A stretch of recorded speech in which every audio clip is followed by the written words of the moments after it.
5 years ago, I, Walt, 28 meters, made a choice that royally messed up my life. At the time, I was the new guy at my firm working as an architect, and I was really enjoying it. I had a long-term girlfriend of 3 years, Emily to 9F now, 24 then, and we had recently become engaged. I thought nothing could derail me. After Emily said yes, we began to plan the wedding. We weren't up for a big wedding, so we decided on an elopement to San Diego. Our parents and siblings were welcome to come if they wanted, but basically, we were just booking a honeymoon and getting married while we were there. Since the trip was going to be inexpensive, we decided to splurge on pre-wedding activities. Neither of us wanted traditional bachelorette parties, so we agreed to scratch off bucket list items. Emily wanted to swim with sharks, so she and her best friend, Maggie, went to Florida for a cage dive excursion. I had always wanted to visit Thailand, a dream I had since I was 10. Emily encouraged me to go, pointing out that I talked about Thailand on our first date. 6 months into our engagement, my best friend Jorge and I left for Thailand. For the first 3 days, everything was great, enjoying beaches, visiting temples, and drinking.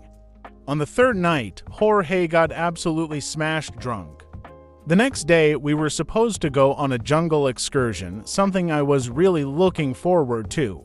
The next morning, Jorge had a world-class hangover and refused to get up. He said we could book the excursion for the next day, but I thought, no way, I'm going today. I went out for breakfast and spotted a guy offering a cheap jungle excursion. He had a Jeep and, although it looked a bit shady, he spoke English well enough to give me a false sense of security. I decided to go with him. At first, it was pretty fun. He drove off the main road onto off-road paths, taking us deep into the jungle.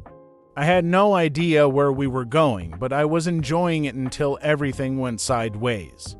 We stopped in a small clearing, and out of nowhere, local law enforcement pulled up. They started searching the guy's Jeep and found a large quantity of methamphetamine. I was terrified. The cops took us both to their small, middle-of-nowhere station.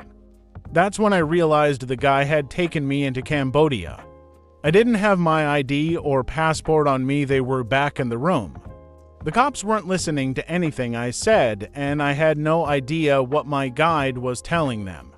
I was freaking out, but thought Jorge would realize I was gone and look for me. But that didn't happen. I was stuck in a Cambodian jail for years. It took 5 months before I even saw a judge. The judicial system there was backlogged, and the few public defenders that existed were only in the large cities. During this whole time, I wasn't allowed any contact with the outside world.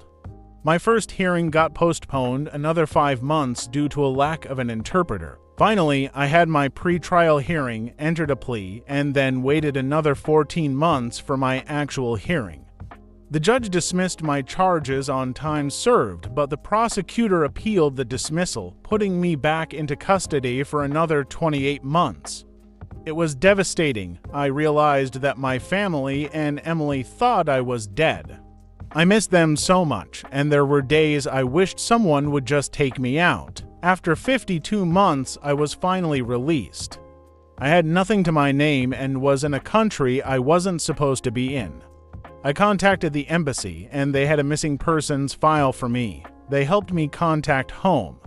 I tried to contact my fiancé, but a guy named Mitch answered and didn't know an Emily. I figured she must have changed her number. I called my mother next. My mother was frantic when she heard my voice. I told her my whole story, but when I asked about Emily, she kept deflecting. She wanted to focus on getting me home and said we would talk about everything once I was back in the US. My parents were very adamant that I not try to contact Emily during this time. They arranged for my return and sent money so I could get a hotel. I started to assume that Emily had moved on, which was heartbreaking. I had held out hope during my imprisonment that she wouldn't, but with the way my parents were acting, I figured that was the case. Even so, I wanted to contact her immediately. I didn't want to talk about anything else. I just wanted to see my fiancé, but my parents sat me down and handed me a save-the-date card. It was for Emily's wedding. She was engaged to some tall, handsome guy I'd never seen before. I broke down. It wasn't unexpected, but the feelings were still there. I asked my parents if they had kept in touch with her. They said yes, they had actually been a huge part of each other's lives these last few years. I was a little shocked, as I had somewhat expected them to drift apart. I asked, "So how close are you guys now?"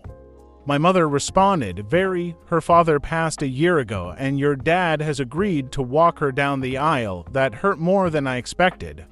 I snapped a little, asking what they weren't telling me. My mother got emotional and handed me a tablet with a group photo on it. At the center was a boy sitting behind a birthday cake with Happy 4th birthday decorations. My heart felt like it stopped. My son. I didn't know what to say, what to think. My mind was spinning, trying to grasp the reality that I was a father to a child who didn't even know I existed. The boy looked so happy, surrounded by people who had been part of my life but had moved on without me. I felt a mixture of joy, anger, confusion, and deep sadness all at once. I looked up at my parents, searching for some kind of explanation. "Why didn't anyone tell me?" I whispered. My father, who had been silent until now, finally spoke. "Walt, we didn't know how to. We didn't even know if you were alive. When Emily found out she was pregnant, you had already been missing for months. We searched everywhere, contacted every authority, but there was no trace of you." Emily was devastated. She wanted to wait, to hope, but time went on. She had to make decisions for herself and for the baby. I felt a lump in my throat. I understood what they were saying, but it didn't make it hurt any less. "And you guys just moved on. You were okay with this?" I asked, the anger rising in my chest. My mother's eyes filled with tears. It wasn't about moving on, Walt. It was about surviving.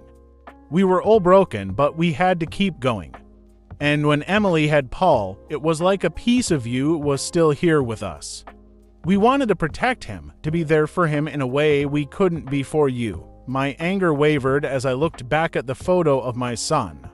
He had my eyes the same shade of green. I thought about all the moments I had missed his first words, steps, his first day of school. I had been robbed of those moments, and so had he. But what now? How do I even begin to bridge this gap? To be a father to a child who already had another man in his life. And Emily, she had moved on. She was engaged to someone else, someone who had been there when I couldn't be. "Does he know about me?" I asked, my voice trembling. My mother shook her head. "No, not yet." Emily was going to tell him, but she wanted to wait until he was a little older, until he could understand. "But now that you're back, everything's different." "Different," I repeated. Everything was different, but I didn't know if that was a good thing or not. Could I just walk back into their lives? Could I be a father to a boy who didn't know me and a partner to a woman who had already mourned my loss?